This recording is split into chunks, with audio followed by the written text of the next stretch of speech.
Har'a Oogustii 13, 2026 8ffaa oolmaa gabaa gurraacha Black Market akkasuma baankii daldala Itoophiyaa Nigdi baankii meeqaan sharafaa olee kan jedhu Oogustii 13, 2026 isiniif qabadhee dhufeen jira. Nagaa isin gaafachuu hin daganne akkam jirtu lafa jirtanitti nagaa Waaqayyoo isiniif haa baay'atu. Akkasuma hordoftoota amantaa biraa ashamaa harka fuunee isiniin jedheen jira. Baga nagaan gara chaanaala kanaa dhuftanii mana kanaaf haaraa warri taatan subscribe gochuudhaan maatiinaaf ta'aa isiniin jechuun jaalladha. Guyyaa har'aa sharafni meeqaan sharafaa oole kan jedhu akkasuma baankii filannoo nama hundaa kan ta'e baankii daldala Itoophiyaa fi Black Market yookaan immoo hawaalarraa meeqaan sharafaa oole kan jedhu isiniif qabadhee dhufeen jira jechuudha.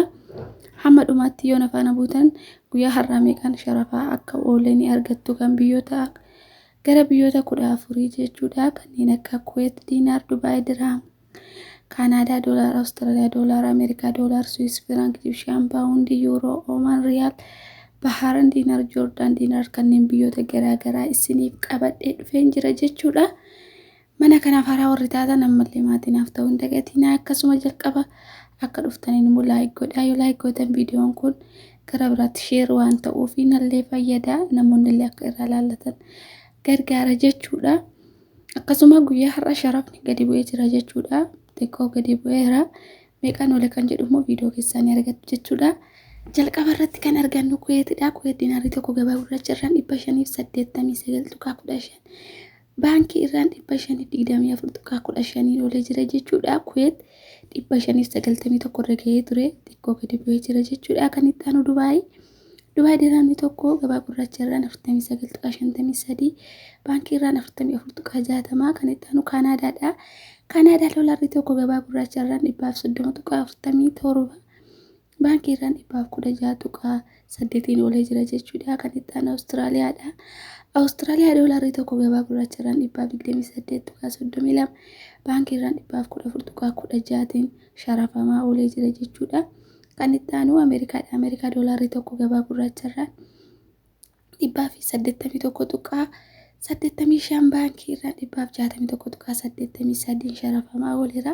Kan itti aanu Swiss frankiidha. Swiss frankiin tokko gabaa gurraacha irraan 223.99, baankii irraan 299.29 sharafamaa ooleera. Kan itti aanu Egyptian poundidha.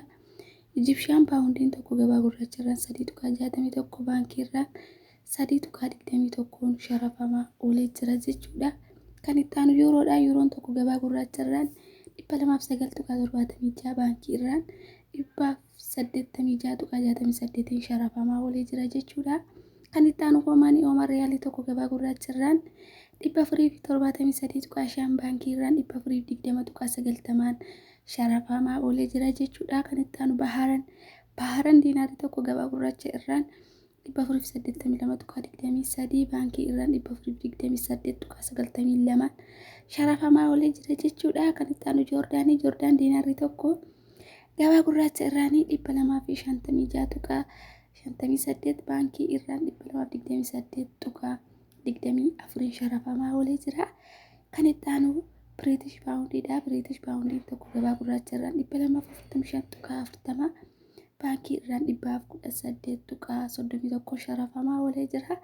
Kan itti aanu Indiyaa ruupiidha. Indiyaa ruupiin tokko gabaa gurraacha irraan 1.90, baankii irraan 1.69 sharafamaa oolee jira jechuudha. Kan itti aanu Saawudiidha. Saawudii riyaalii tokko gabaa gurraacha irraan 48.32, baankii irraan 42.94 sharafamaa oolee jira jechuudha. Kan itti aanu Swiidin kiroonidha. Swiidin kirooniin tokko gabaa gurraacha irraan 19.3, baankii irraan 16.92. Kan itti aanu Chaayinaadha. Chaayinaa heewaan tokko gabaa gurraacha irraan 26.97, baankii irraan 23.99 sharafamaa oolee jira jechuudha. Kan itti aanu Israa'el shekiliidha. Israa'el shekiliin tokko gabaa gurraacha irraan 61.2, baankii irraan 54.26 ooleera. Kan itti aanu Yemaniidha. Yemen riyaalii tokko gabaa gurraacha irraan 0.76, baankii irraan 0.68. Kan itti aanu Turkish riilaadha.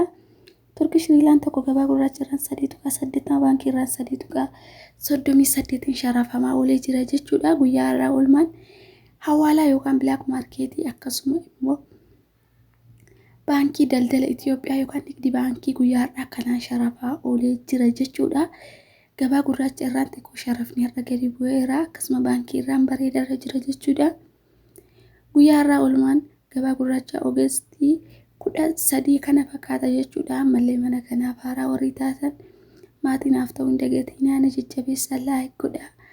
Akkasuma sheer godhaa warri maatii taatan na jajjabeessaa hartaan galatoomaa. Viidiyoo biraadhaan amma walitti deebinutti baay'ee.